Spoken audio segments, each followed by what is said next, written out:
ایک مرتبہ حضرت غوث اعظم شیخ عبد القادر جیلانی بہت مشکلات میں تھے، بہت تکلیف میں تھے، زمین پہ لیٹے ہوئے تھے، تو ایک دم انہوں نے پڑھنا شروع کر دیا، یا انما العسر یسرا، انما العسر یسرا۔ اسی وقت اٹھے اور چلے گئے اپنے کام پہ، اللہ نے ان کی مشکلات حل کی۔ تو اس لیے اپنے خدا کا دامن تھامے رکھو، کسی ٹینشن میں نہ جاؤ۔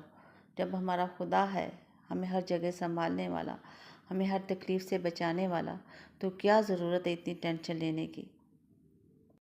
جب اللہ تعالیٰ کے ولیوں کو اس طرح کی تکلیفیں آتی ہیں تو ہم تو ایک عام بندے ہیں، ہمیں بھی ٹینشنیں آتی ہیں، ہمیں بھی مشکلیں آتی ہیں، تو مشکلات سے گھبراؤ نہیں، اللہ کی رسی کو مضبوطی سے تھامے رکھو۔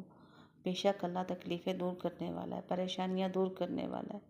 سب تکلیفیں انشاءاللہ سب انسانوں کی دور ہو جائیں گی، ہر مشکل آسان ہو جائے گی۔